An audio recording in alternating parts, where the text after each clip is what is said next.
begin, we'll start with a silent prayer.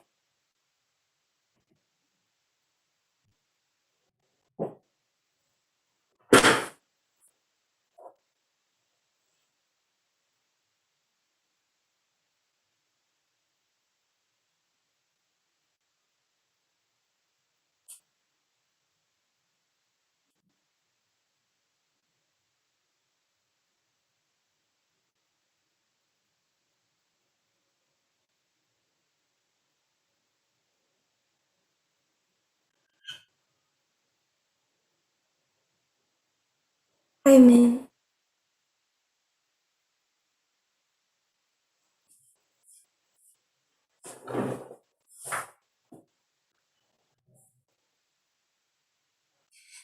This is not technically the first presentation of the camp meeting.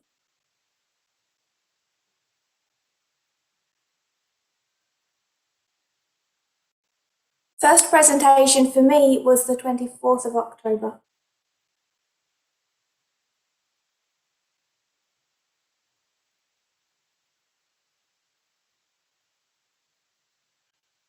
I'd intended to do a standalone presentation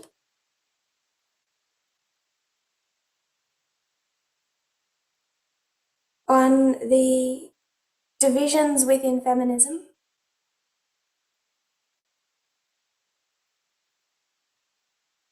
but it's going to take probably today and tomorrow to complete.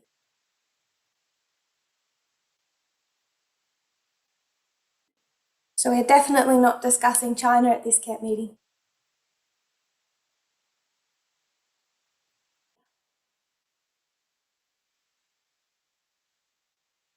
I want to explain a little bit of my priorities.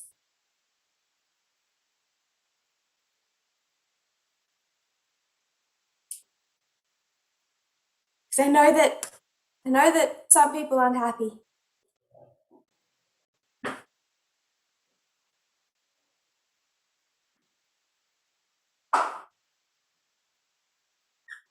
Where are we on the reform line?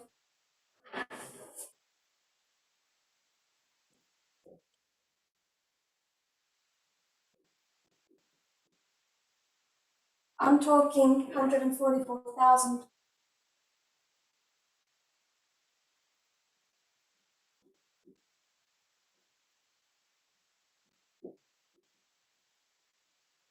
On here, where are we?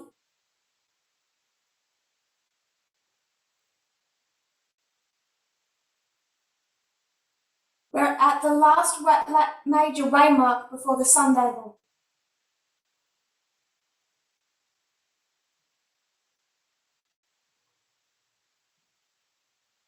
We're just about here. I'm not making any point about their dates. I'm not saying we're in Panium.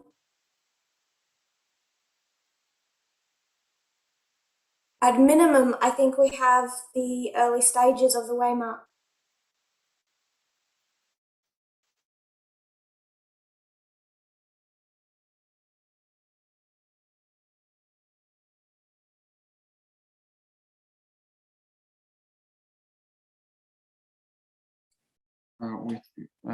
We may have a problem with the video of Tess. We have to wait for her to come back.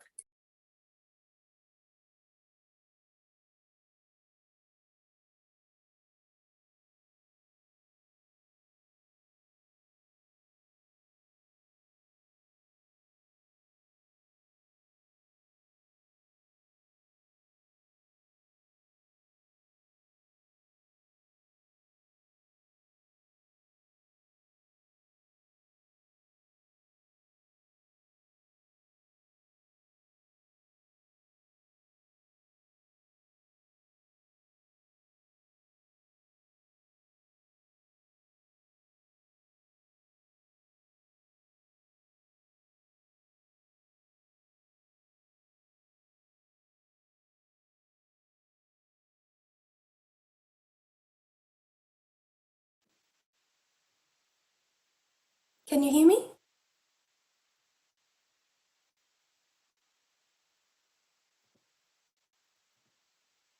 Sorry about that. I'm back.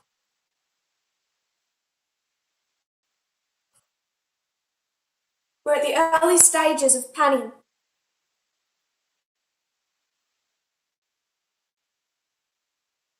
It's the formalization of the message of the Sunday law.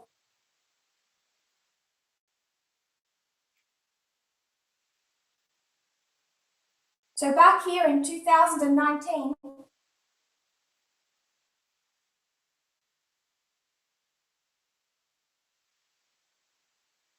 from January to August,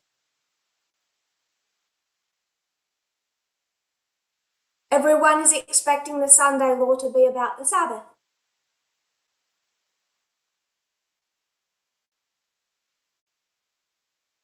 And then in August we say,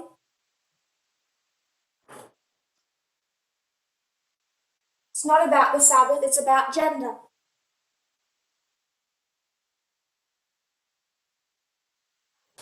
The Sunday law is a test on gender and sexism.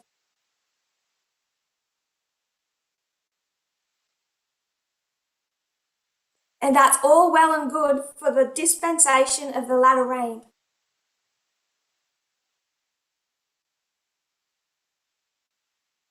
But you're not there anymore. Now you're in the harvest. But worse than that, now you're in the formalization.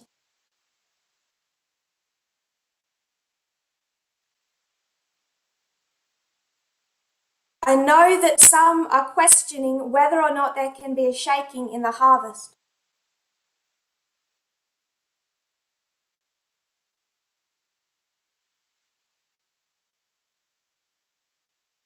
I have taught from 2018 that there can and is a shaking in the harvest.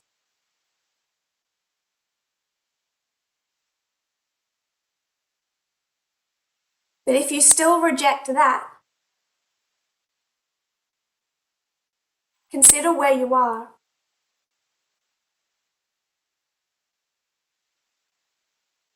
Formalization.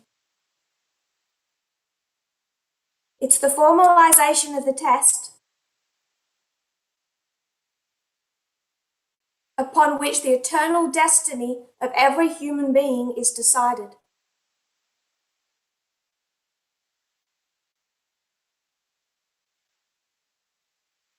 People are tired of me talking about sexism and gender.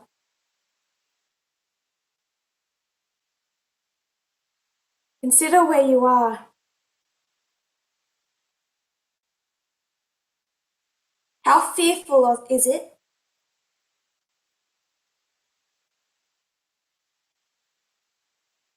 that at this point in time,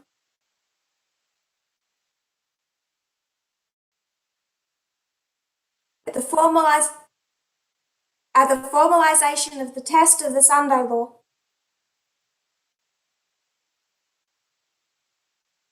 you want us to stop speaking about sexism and gender.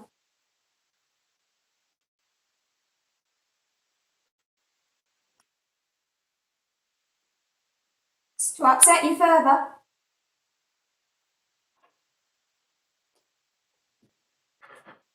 I'll be speaking about it here. We've got a lot more to say. But separate to that,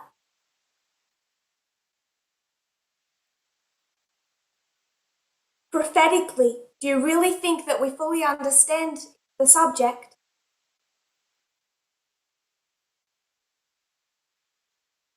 Before the formalization.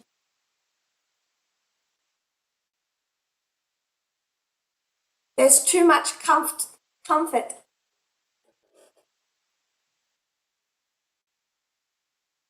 and dislike of an uncomfortable topic.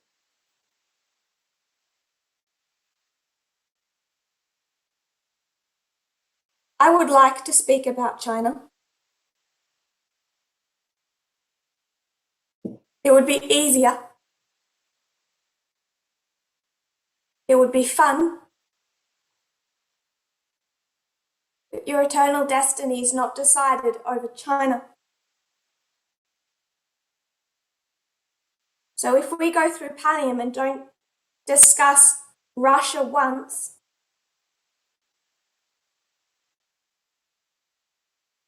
I'm okay with that.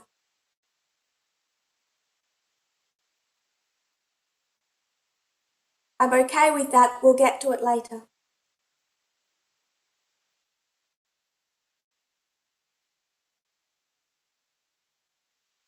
It's fearful that people are tired of the subject of sexism in this history.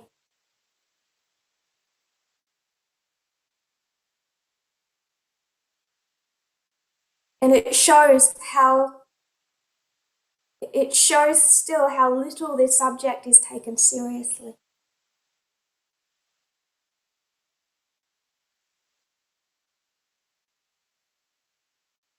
Remember the many that are overthrown here.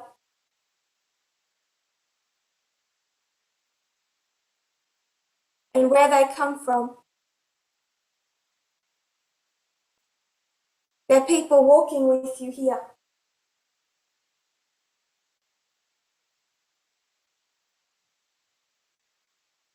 We'll review what was done a few days ago.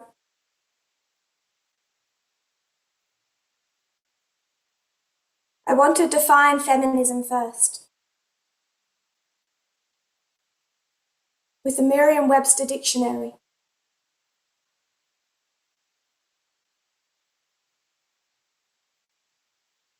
Feminism is a belief in and advocacy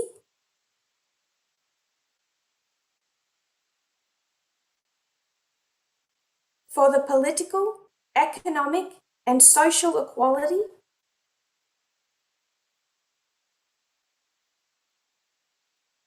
of the sexes. It's expressed especially through organized activity.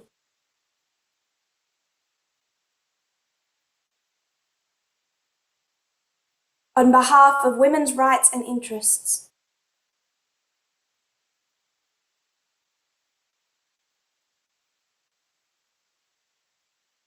Political, economic, and social equality.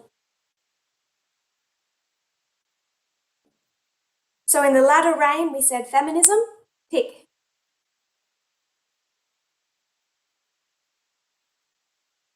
Freedom, tick. In the harvest, we look at the Democrat Party, Millerite history and the Whig Party,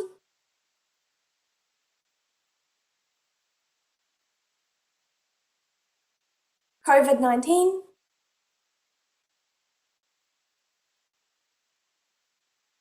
and we say, what does freedom look like?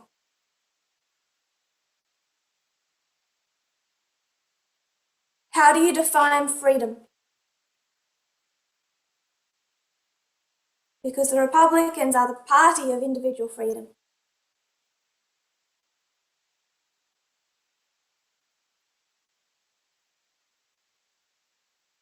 Now we're looking at feminism. Do you have the same problem?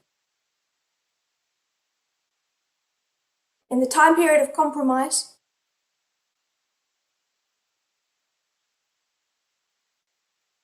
compromises of many who claim feminism,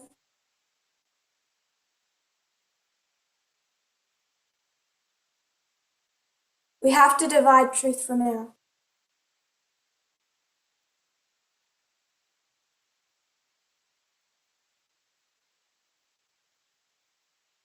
Our message on this subject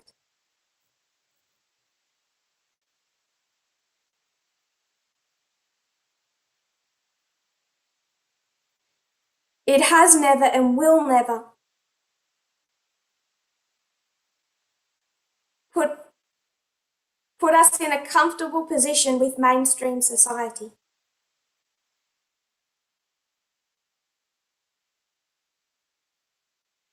God's messages have never done that. If you zoom really far out and you look at the Sabbath and Sunday, it's possible to think that they're both the same. Zoom far out. You zoom in and you see the life and death difference. You zoom out and you compare them. True and the counterfeit.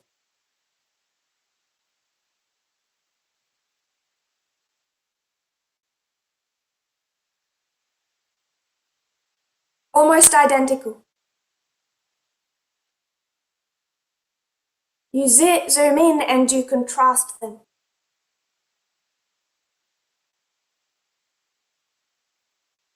And it's the contrast that is life and death.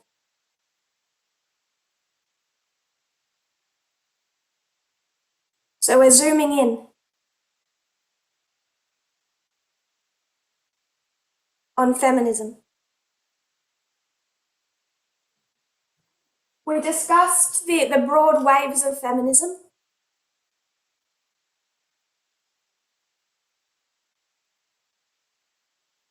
First, second, introduced the third.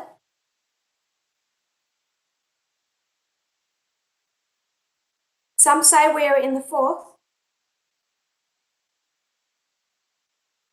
But after 1991, there's much confusion.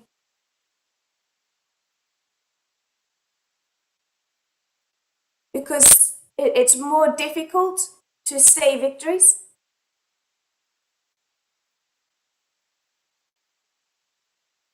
It's simple back in this history to just see laws change.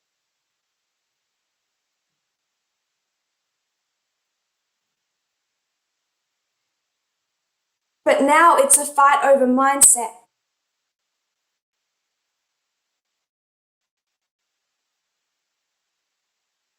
Prejudice. It's harder to measure. We discussed that there are three main branches of feminism.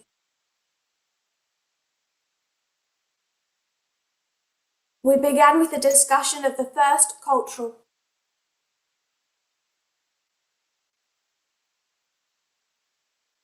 And that is the idea that there is a male culture and a female culture.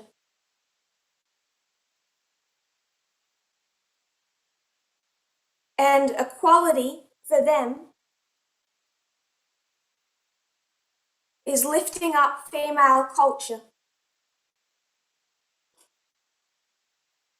which they see as cooperation, nurturing, caregiving.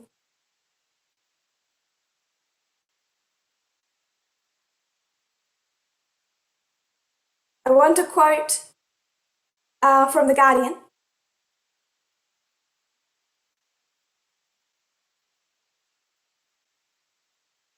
Pope Francis does acknowledge that it is legitimate and indeed desirable that women wish to study, work, and have personal goals, but seems to set this against the need for women to fulfill their maternal duties, declaring in the same section, the weakening of this maternal presence with its feminine qualities poses a grave risk to our world.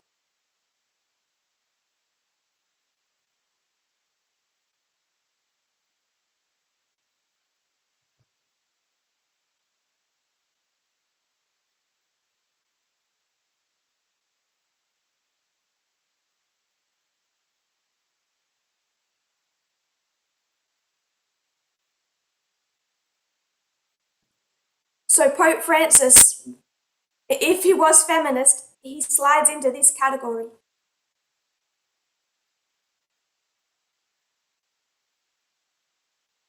And when he wants to include women in the Catholic Church, It's so they can give their maternal presence, their feminine qualities, their ethics of care. And when you see what that looks like in practice, it's not equality, which is why you would expect to see this in a counterfeit.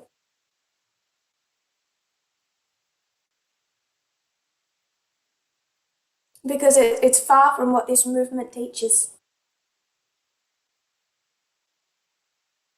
Early on, we directly avoided heading into this channel of feminism.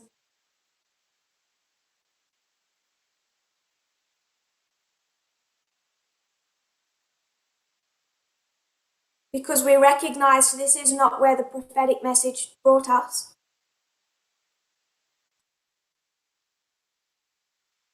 And a true equality cannot come from this perspective.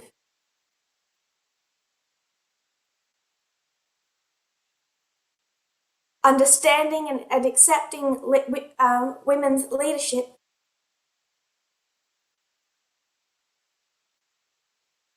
in a deeply patriarchal organization like this movement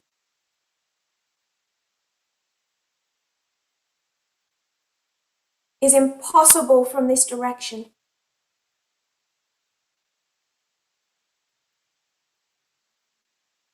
Because if a woman is not bringing just her feminine qualities,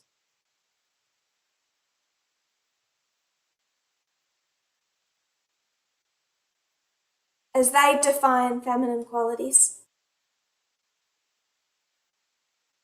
no one listens. They just want mothering.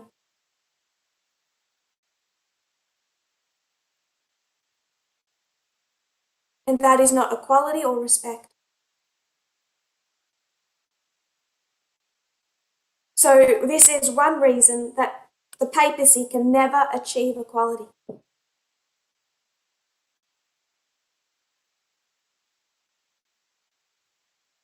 The Pope's tentative overtures towards feminism are exciting, but they're meaningless if simply overlaid upon existing unequal foundations that he makes no attempt to change.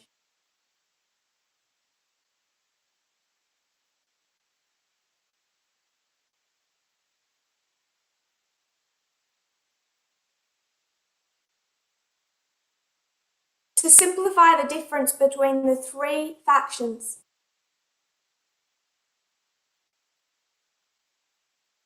can you see the unequal foundations of society?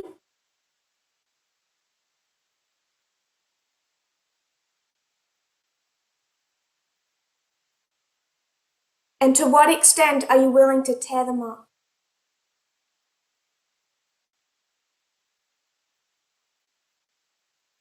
And what this article recognizes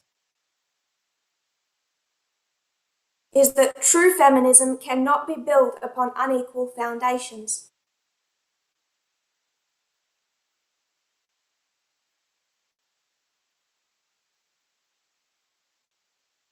And cultural feminism, as long as they divide into the masculine apis bull ideas of what is male,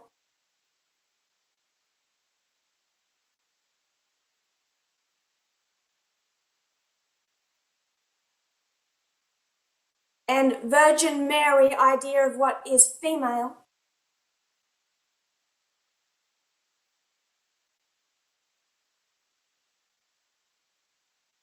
it's an unequal foundation.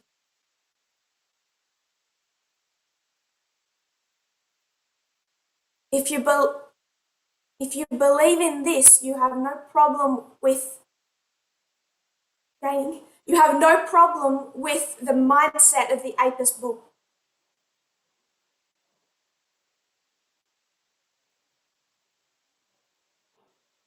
That's all I want to say about cultural feminism.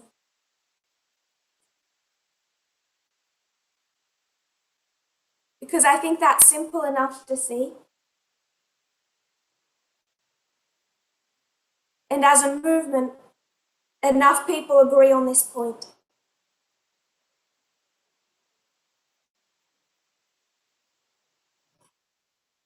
Before going into a more thorough discussion of what is liberal and what is radical feminism,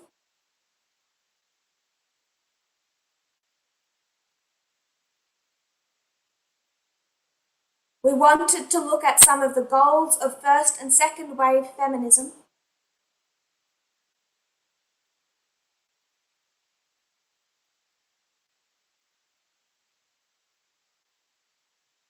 see what radical feminism was fighting for,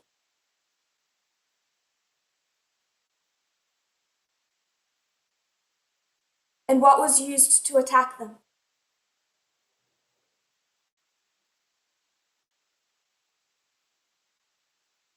I want to go back, though, to the 1850s.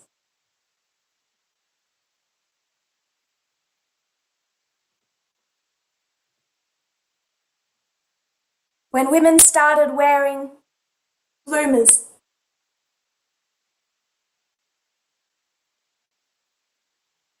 a type of white trousers under their skirts.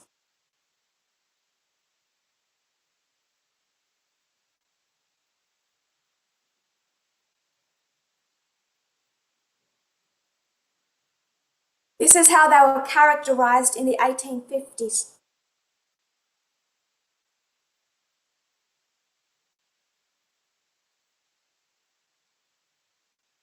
Compare their drawing of the women on the right to the women on the left.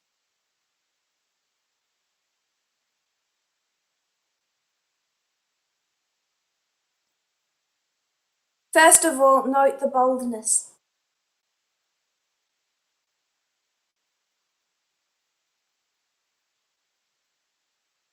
A degree of reserve and timidity in the women on the left.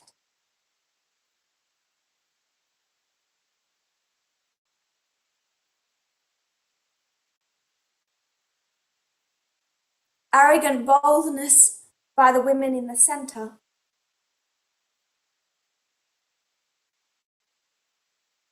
Note the inclusion of them as smokers,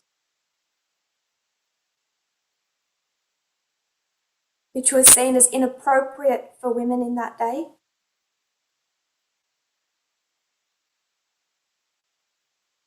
Particularly note the features. Who would you describe as attractive and unattractive?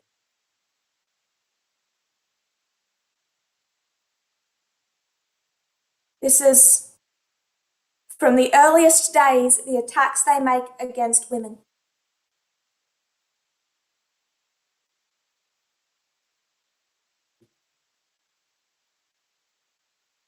So it centers on cultural expectations of beauty.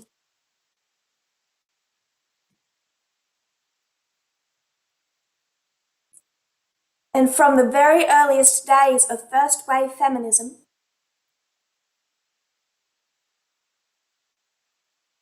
every disagreeing man and woman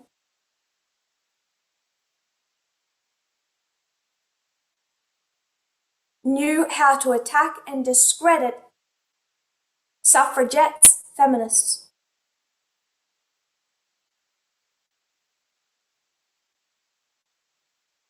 They were taking down gender norms,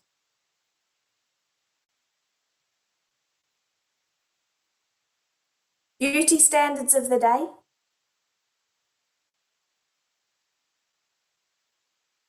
and to prevent women joining them,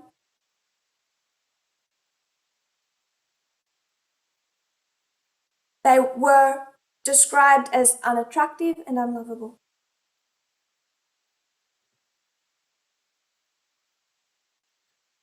I want to make one point.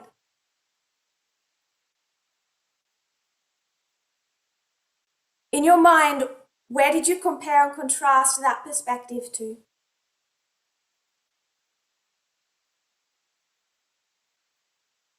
That photo.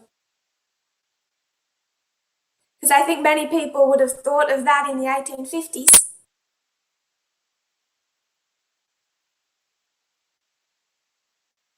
And thought of Ellen White's position.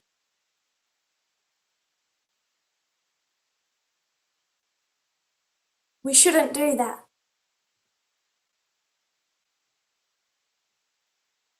We should compare and contrast it with the cultural standard of the day.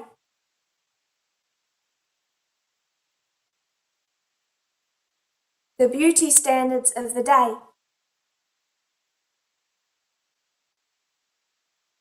Ellen White didn't fit in with first wave feminism.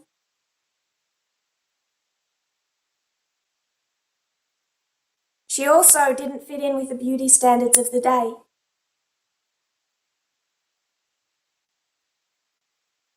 We should compare and contrast it with what was expected of women.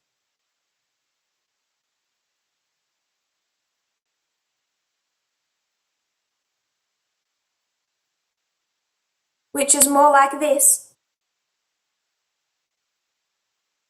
And even women in poverty getting as close to that ideal as possible.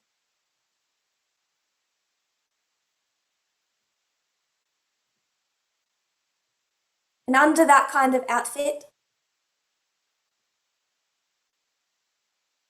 this.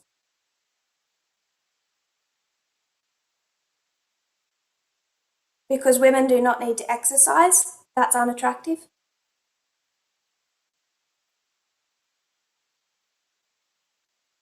Women do not need to breathe, that's unattractive.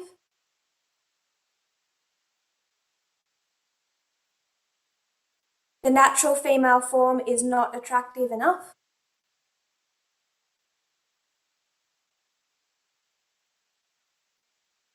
And the extent society will go to bring in an unhealthy, unrealistic standard.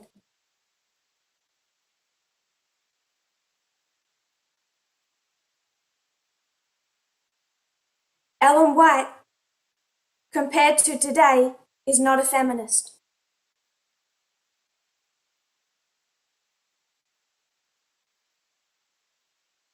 But I would suggest that compared to her society,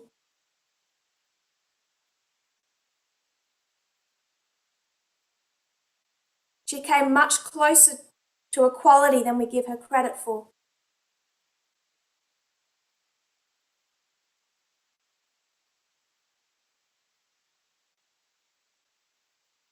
She spoke of a man and woman's mind as having equal capability,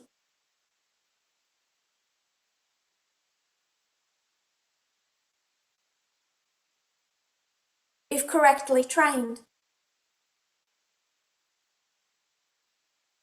That's radical for her time. She spoke up of women needing to make their own decisions. Maintain independence of thought.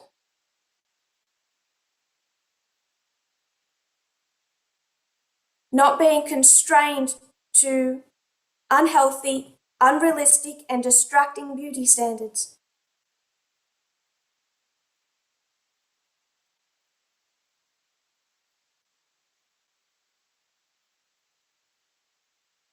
What she did say are radical moves to equality for her time.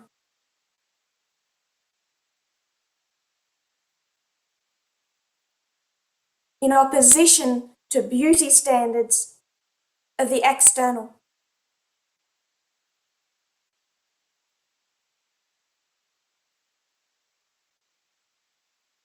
With the surrounding context of what they expected from a woman's mind.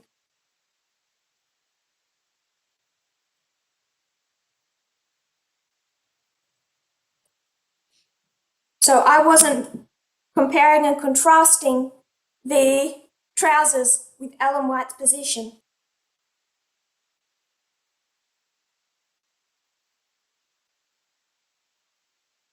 She's much better than the society around her. We should compare and contrast first wave feminism with mainstream society.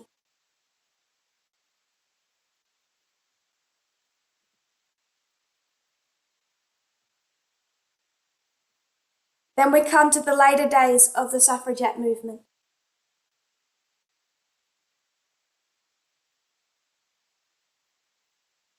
And the way they are characterised.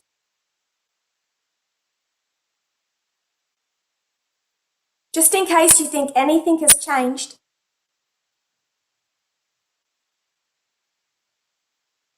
I want to quote from The Spectator. Their 2015 article, The Decline of Feminism.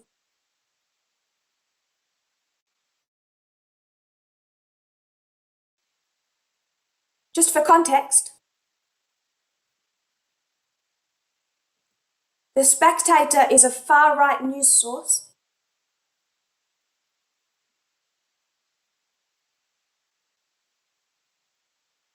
and this article is written by a woman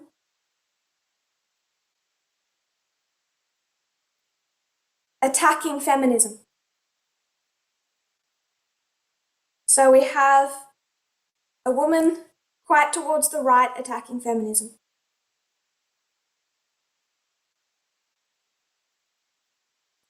Making sure women are covered up in public so their bare flesh doesn't offend anyone is something you'd expect in Saudi Arabia, not here, where we should be free to dress as provocatively as we please.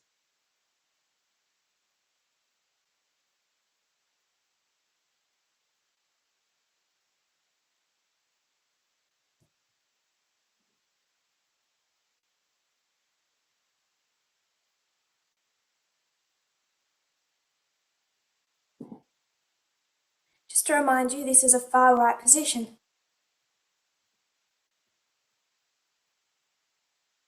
Why shouldn't we wear makeup, stockings and suspenders if we like?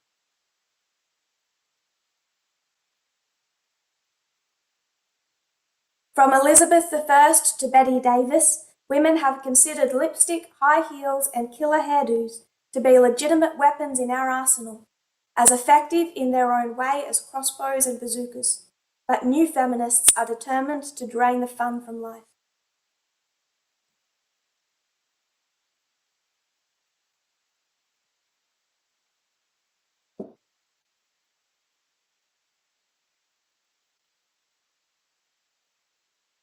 Like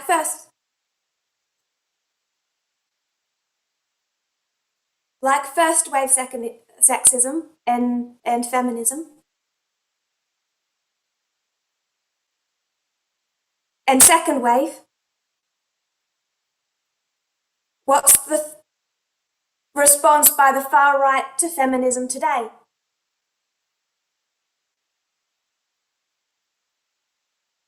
Just like Fox News screams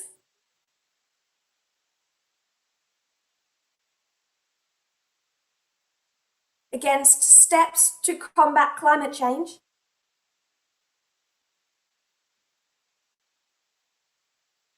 they recognise and fear that true, often radical, feminism today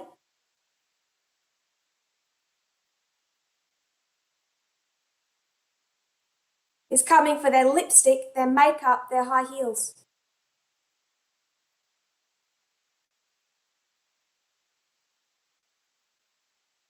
So if you were a conservative Adventist in 2018,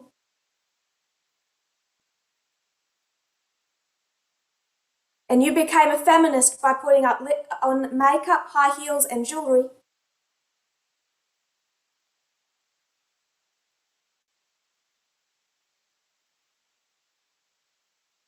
I have bad news. Far right would be quite pleased. But I went to this article because I wanted to highlight their picture.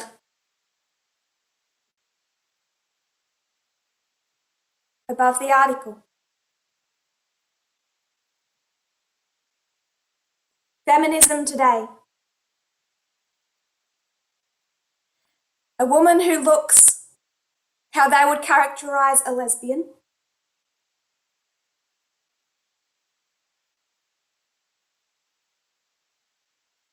and this old-fashioned woman on the left.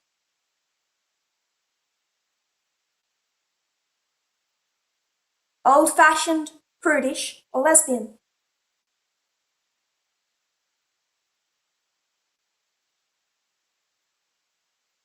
Remember our photo from second wave feminism.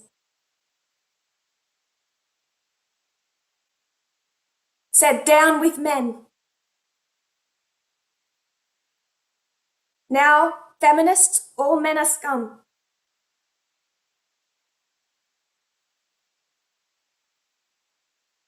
So they give the same misrepresentation. But my focus is on appearance. Old-fashioned, not feminine, unattractive, angry, unlovable,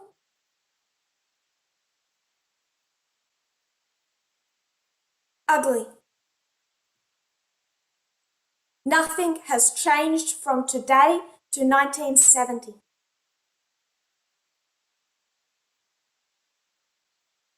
As far as what true feminism fights for,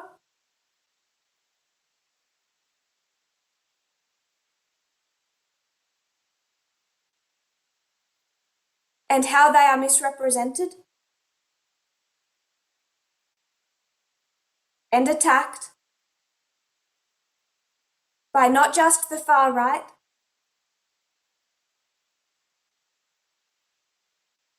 but the leaning right,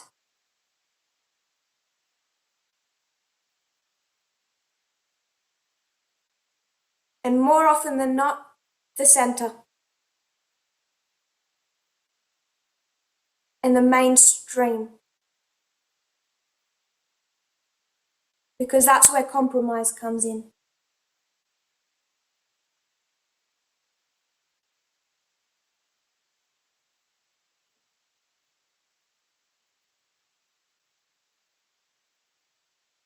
We went to 1968.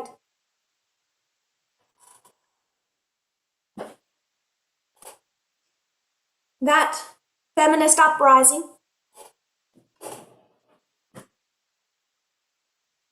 was conceived by a radical feminist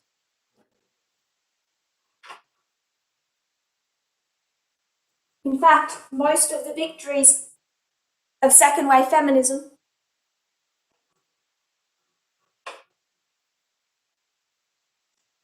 came through radical feminism. And the woman who organized that 1968 uprising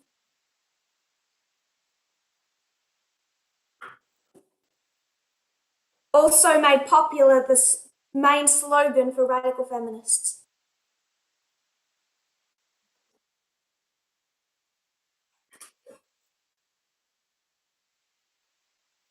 The personal is political.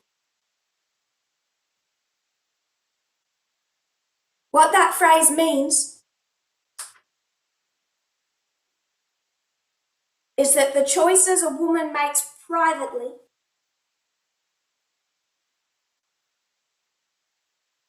in her home, in her marriage,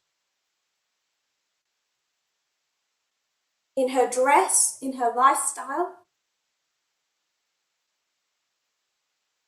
are political choices.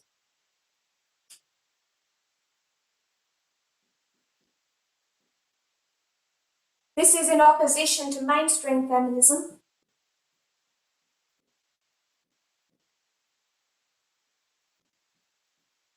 that saw these things as private matters. They were happy for legislative changes, but they separated their private lives from political action.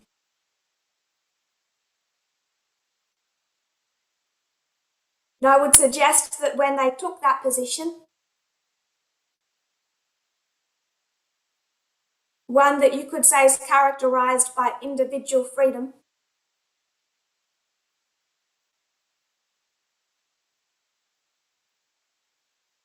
I would suggest they fall into the same trap as cultural feminism.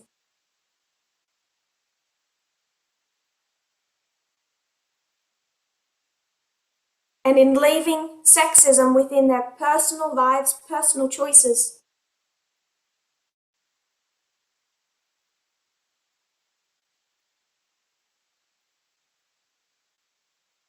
That is trying to build equality on a foundation that is already unequal.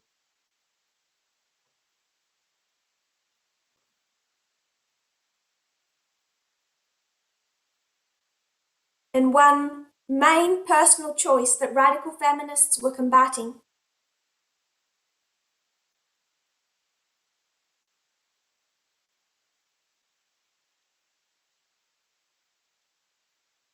were all the things they threw into the freedom trash can.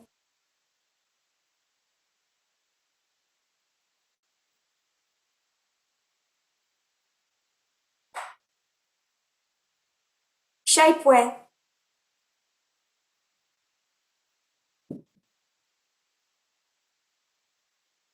eyelash curlers,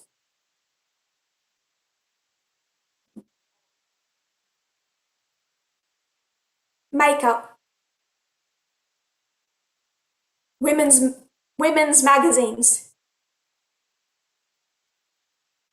that are full of things that make your brain dead.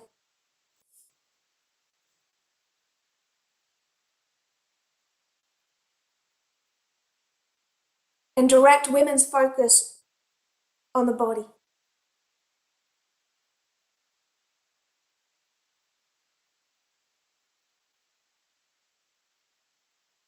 That freedom trash can is where the characterization of bra burners came from.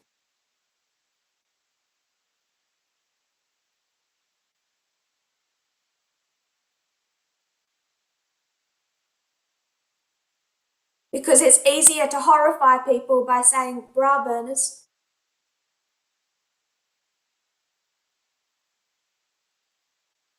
than makeup burners. And the response: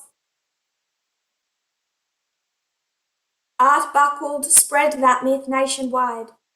The final and most tragic part of the protest took place when several of the women publicly burned their bras. If the average American female gave up all her beauty products, she would look like Tiny Tim, and there would be no reason for the American male to have anything to do with her.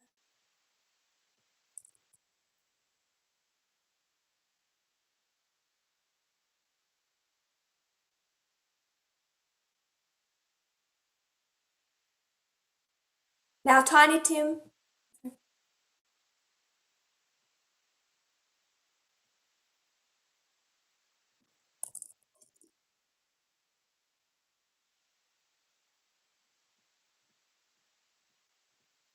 Tim was a musician.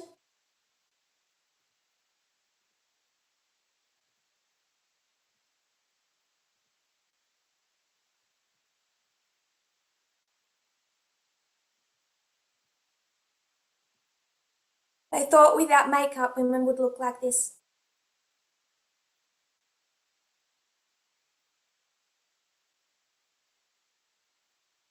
Or something close to it.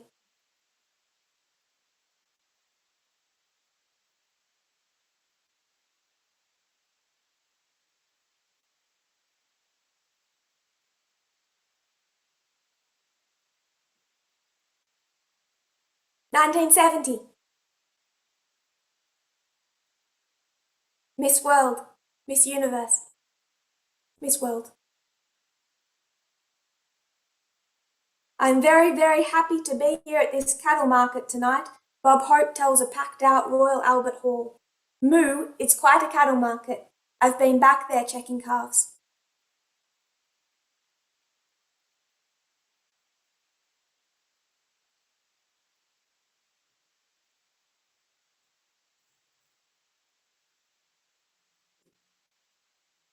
There are more women in the audience cheering.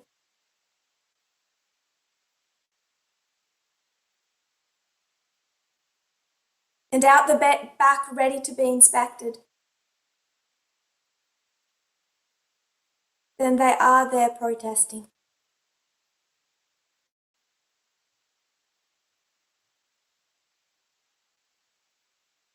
It's not a popular position.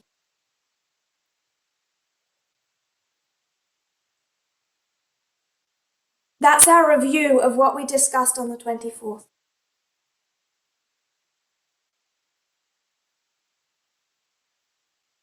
Now, I already have a position on liberal and mainstream feminism.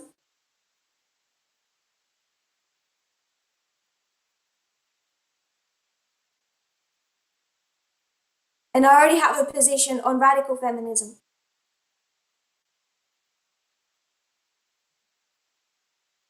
So I'm not going to pretend that I'm coming into this meeting without a position.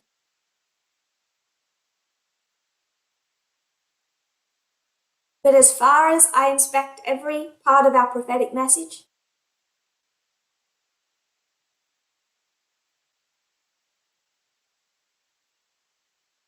I would argue that mine is the only one in agreement with it.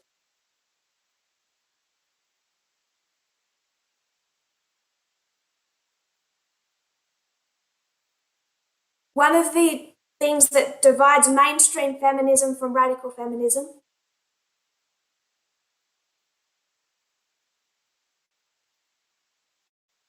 is individual and personal freedom.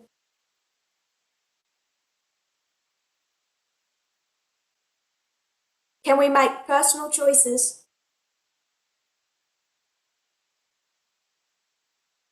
that don't tie into wider issues of equality?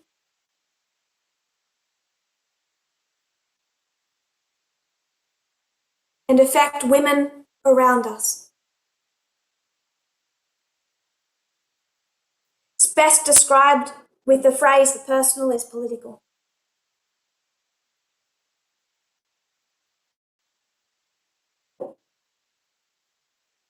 But there is another way that liberal feminism thinks.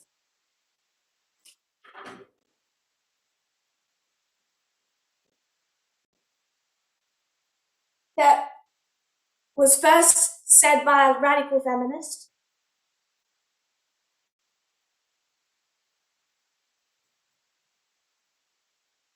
And it's said in a way that's clearly negative.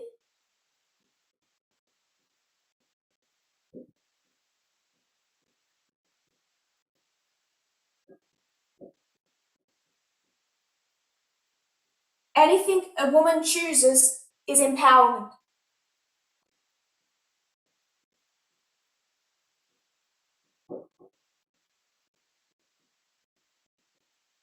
Because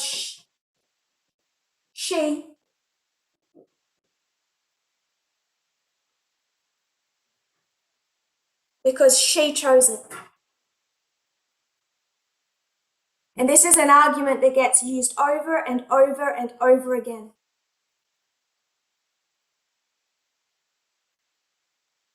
So the liberal feminists and the women at the beauty pageant say, don't tell me I'm not a feminist.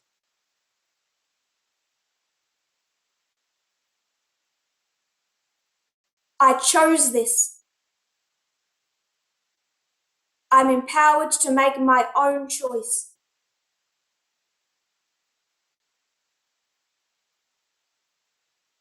We're going to come back to that issue.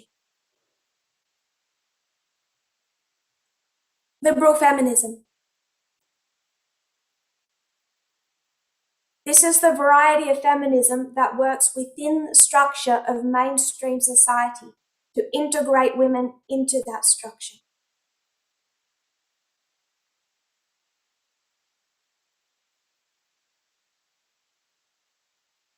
So this is a key difference.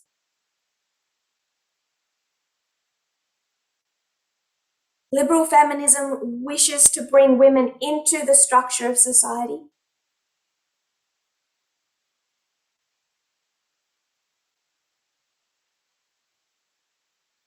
Radical feminism wishes to deconstruct and remake society.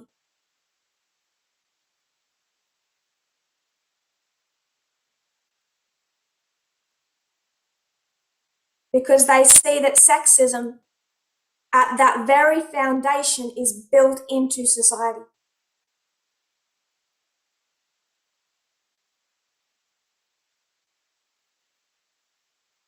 To move this into a racial context,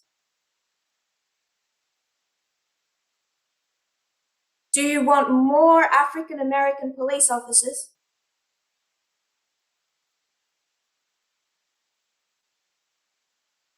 Or do you want to defund the police system?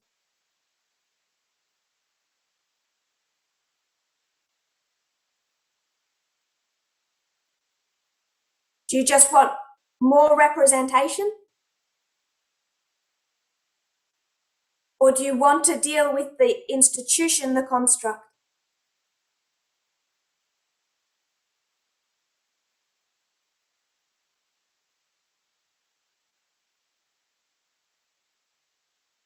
Moving that back to gender. Radical feminism wants to take down the very foundation.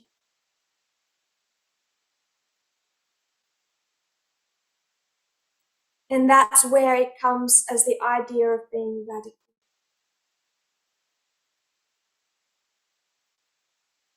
Because they see sexism everywhere. And they pay attention enough to see the damage it does.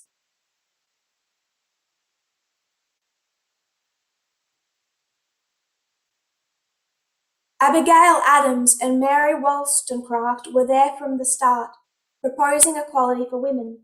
As is often the case with liberals, they slog along inside the system, getting little done amongst the compromisers until some radical movement shows up and pulls those compromisers left of centre. This is how it operated in the days of the suffragist movement and again with the emergence of the radical feminists.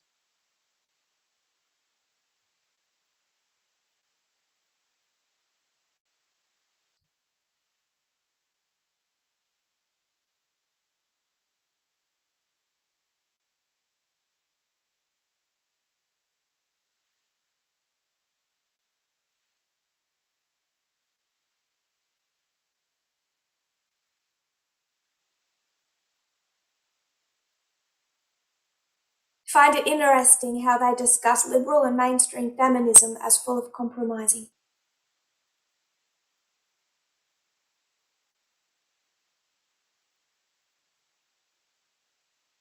Because they're happy with the sexist foundations of society and culture.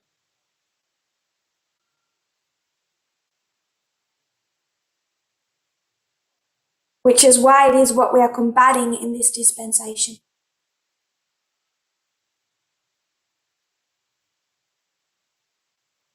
Skipping 2 sentences. Seen by many as the undesirable element of feminism, radical feminism is actually the breeding ground for many of the ideas arising from feminism. Ideas which get shaped and pounded out in various ways by other, but not all, branches of feminism.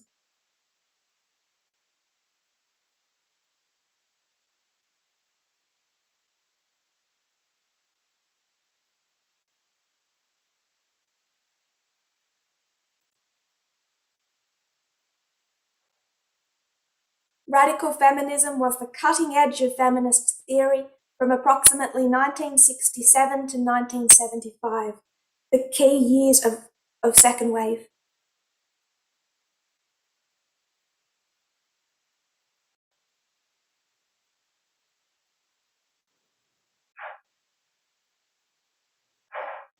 It is no longer as universally accepted as it was then. So what has gained the vast majority of ground within feminism after 1991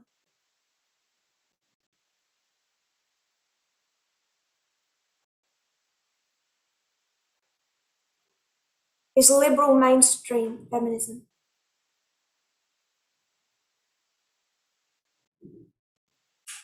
Which is much more palatable.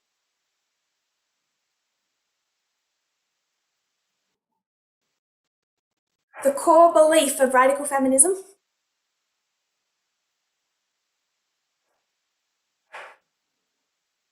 Connected to that core belief that it's the very foundations that are sexist?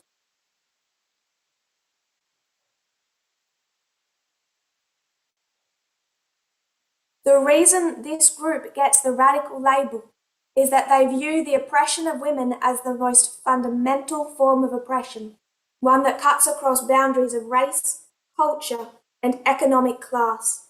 This is a movement intent on social change, change of rather revolutionary proportions.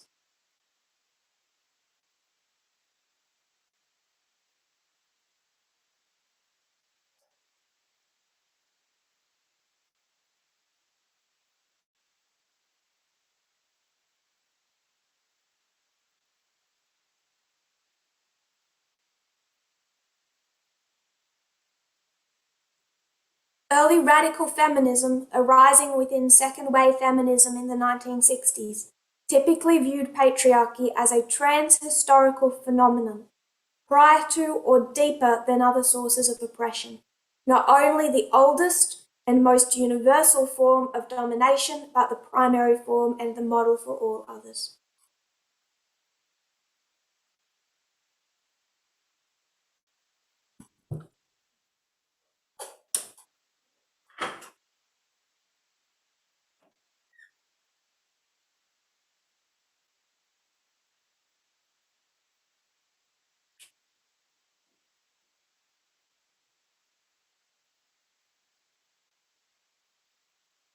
Eve, Cain, Ham.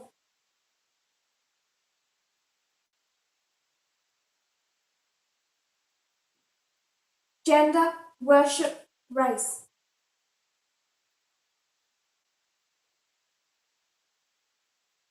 All those quotes are saying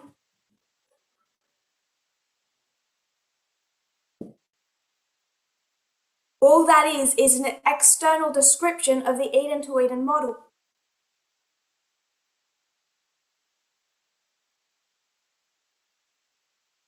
If it makes you uncomfortable, all it is verbalizing our prophetic model.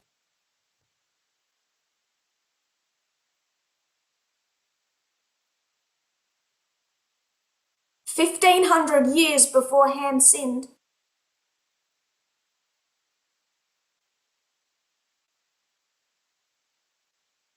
this was already introduced. And by the time you get to the flood, we have 4 women on that ark, and they've already lost every identifying characteristic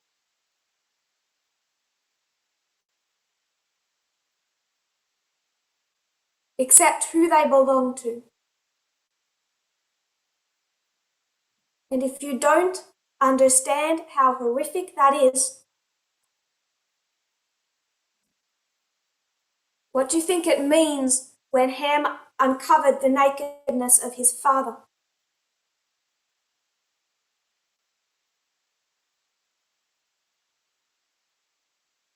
I won't answer that here. I'll leave that to my dear friend.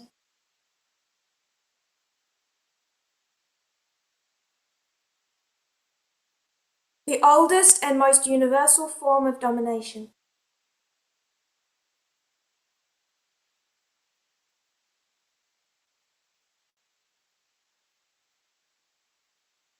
It exists. It exists across every boundary of race, class, and border.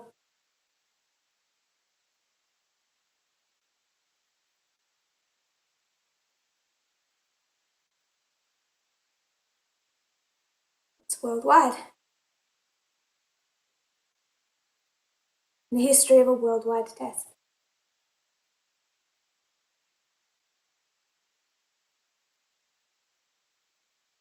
I have a feeling that some people will find it uncomfortable to view sexism that way.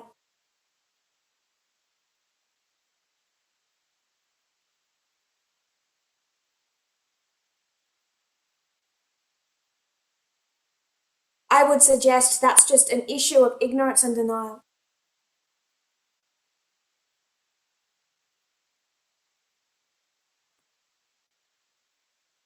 Among the radical feminists at the 1968 protest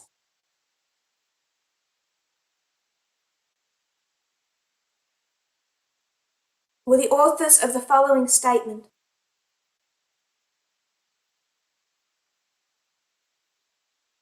"Women in our society are forced daily to compete for male approval, enslaved by ludicrous beauty standards that we ourselves are conditioned to take seriously."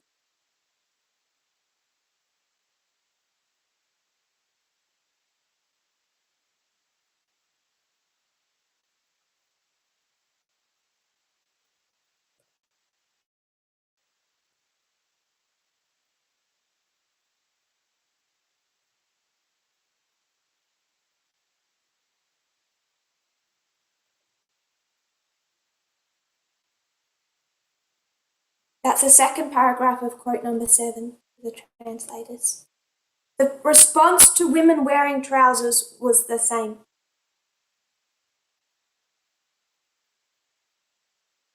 The article says the public reception was not unlike the response to early dress reformers.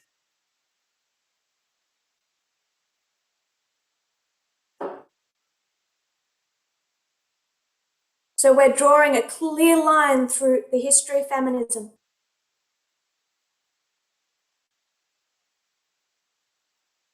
From the women who fought for the right to wear trousers, the right to vote, and then the women fighting against makeup and beauty standards.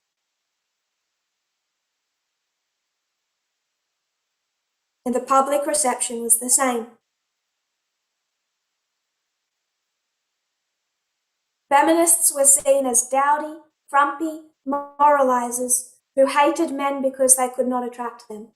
Because radicals gained disproportionate media attention, the early feminist movement in general, and its critique of beauty in particular, was often dismissed even by those who accepted most of its other egalitarian principles.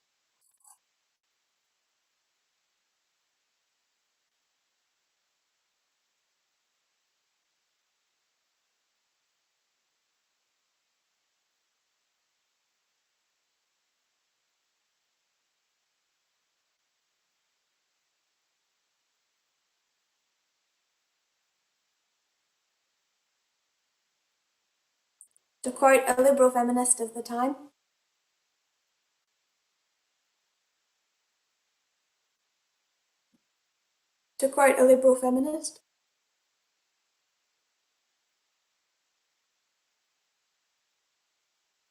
she voiced a common concern.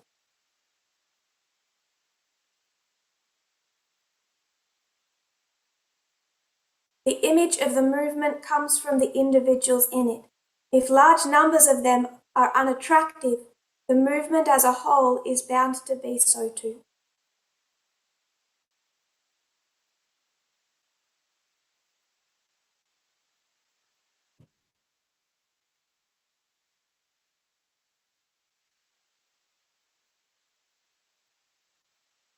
So that's a mainstream woman's fear during second wave feminism.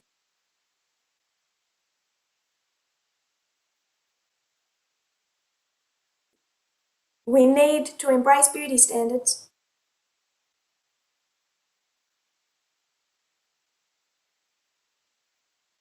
have enough attractive people within feminism, if we want people to take it seriously.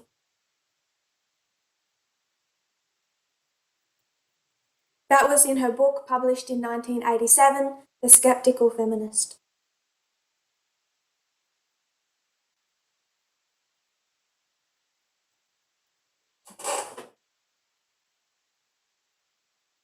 Then we come to the very latest days of second wave feminism.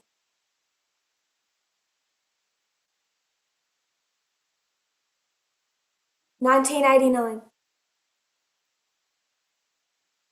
Keep in your mind the personal is political.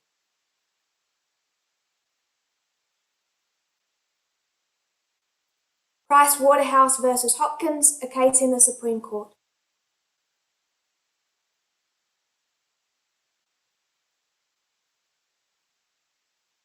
Hopkins, an accountant who was turned down for partnership by Price Waterhouse, claimed she was discriminated against because she did not conform to feminine stereotyped behaviour.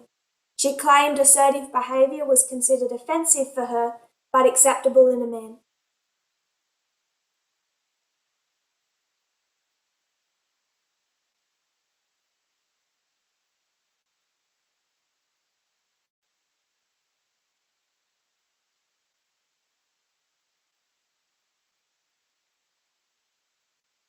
She wasn't exhibiting cultural feminism. Even a male supporter urged her to conform more to feminine standards. As one member of the firm put it, her problem would be solved if she would, quote, walk more femininely, wear makeup, have her hair styled, and wear jewelry.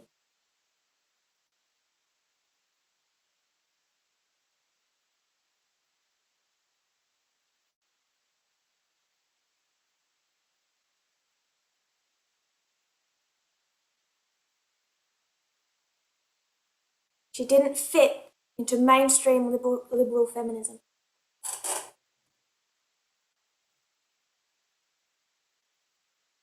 She won that Supreme Court case.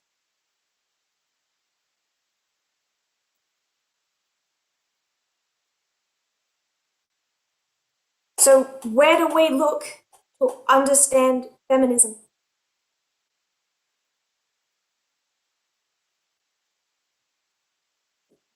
Whatever issue we're looking at,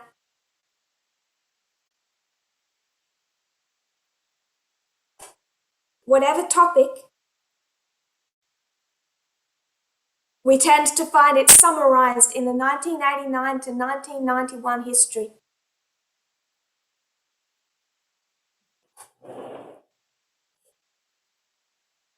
Two things happened in 1989, one in 1991.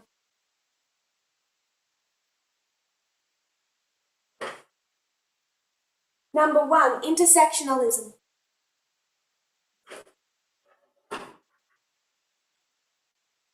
Describing the added discriminations and oppression of women who are also fitting into another category.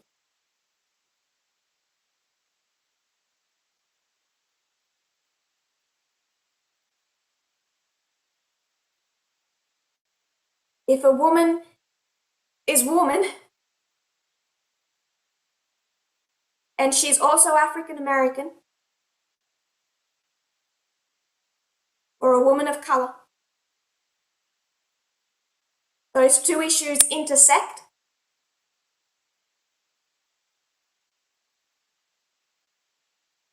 And make the discriminations she faces in society even more extreme.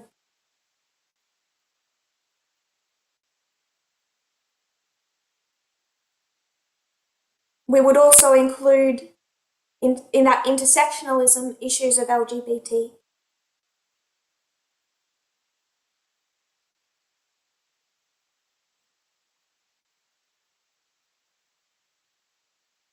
Intersectionalism,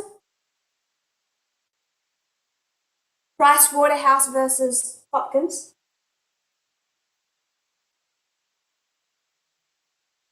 Discrimination based on a decision to not fit into mainstream beauty standards.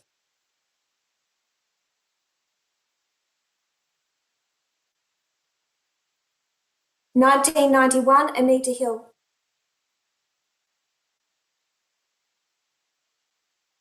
How a woman is treated and believed when she speaks out against abuse.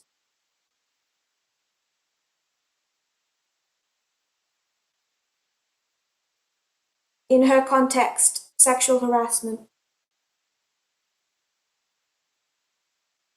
Those three issues,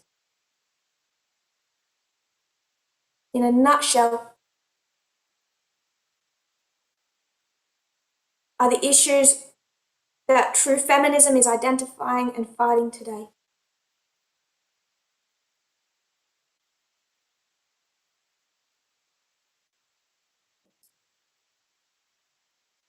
We'll try and finish this topic tomorrow. I think we've already laid a framework to discuss liberal versus radical.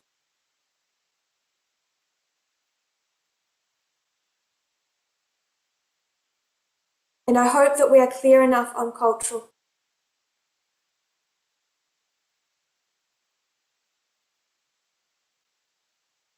And our need to understand this is connected to two issues. For priests, the dispensation of compromise.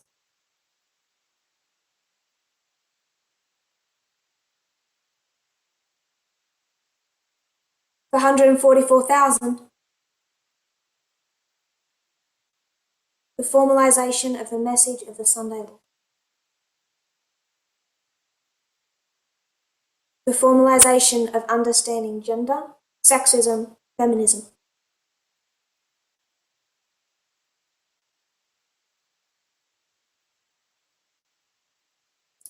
Not a popular position. You kneel with me, we'll close in prayer.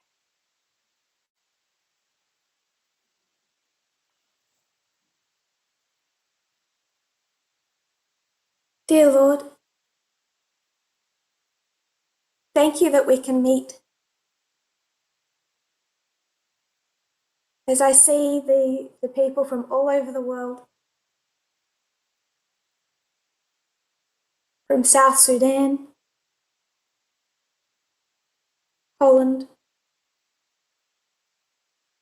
Kenya, Colombia, Tahiti. How blessed that we can see each other. I pray as we prepare for the Sunday law,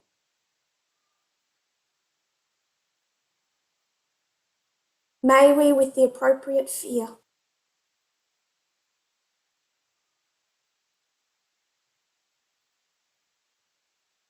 consider our position and our witness. I pray for a blessing upon the other speakers.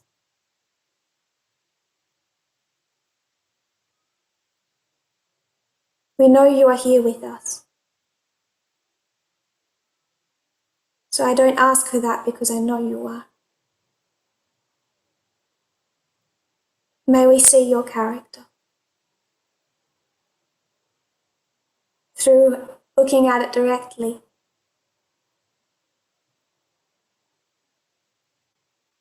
and also through understanding the counterfeit,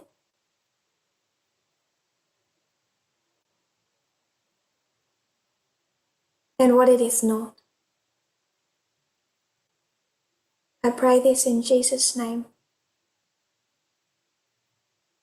Amen.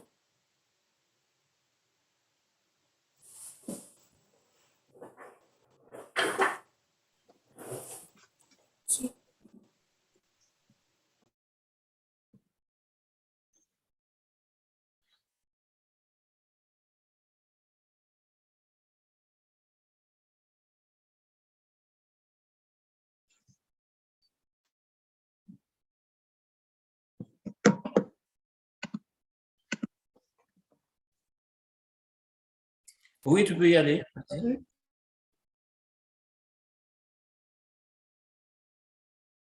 So I would like to thank our two elders, Elder Tess and Elder Commander.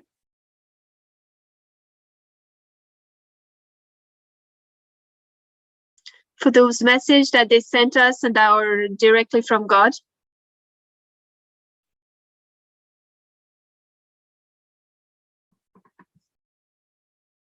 May those messages help us to examine our position in faith again.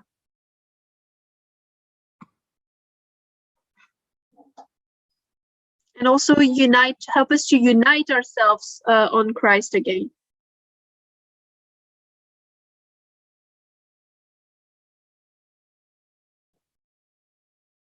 I hope that we can really understand how serious is the time that we are living in.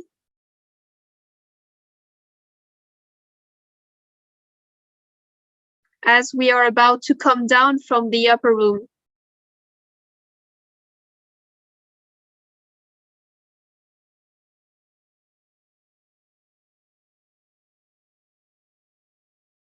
I hope that every one of us in this movement worldwide can continue to stay behind our two elders.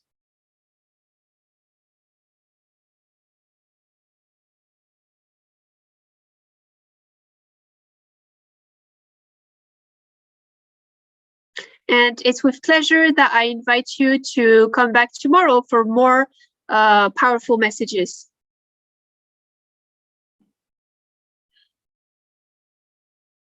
So see you soon, and thank you again to our leaders.